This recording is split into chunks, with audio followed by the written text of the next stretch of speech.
சென்னை சேலையூரில் அமைந்துள்ளது அருள்மிகு அபிராமி அம்மன் உடனுறை அமிர்தகடேஸ்வரர் திருக்கோவில். மூலவராய் அமிர்தகடேஸ்வரர் அருள் புரிய தனி சன்னதியில் தெற்கு திசை நோக்கி நின்ற கோலத்தில் அருள் புரிகிறார் அன்னை அபிராமி அம்மன். 500 ஆண்டுகளுக்கு மேல் பழமையான இத்திருக்கோவிலில் விநாயகர், தட்சிணாமூர்த்தி, பிரம்மா, விஷ்ணு என பல தெய்வங்களுக்கு தனி சன்னதிகளும் அமைந்துள்ளது. நேர்த்தியான சிலைகளோடு இத்திருக்கோவிலின் தீர்த்த குளம் அமைந்துள்ளது. திருக்கடையூர் அபிராமி அம்மன் திருக்கோவிலுக்கு இணையாக கருதப்படுவதால் சஷ்டிய பூர்த்தி, சதாபிஷேகம், சாந்தி விழாக்கள் போன்றவை சிறப்பாக நடத்தப்படுகின்றன.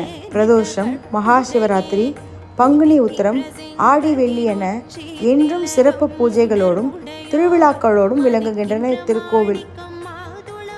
அந்தாதி பாடி உன்னை துதிப்போம், அபிராமி அன்னை உன்னை வேண்டி வாழ்வில் செழிப்போம். ஓம் சக்தி.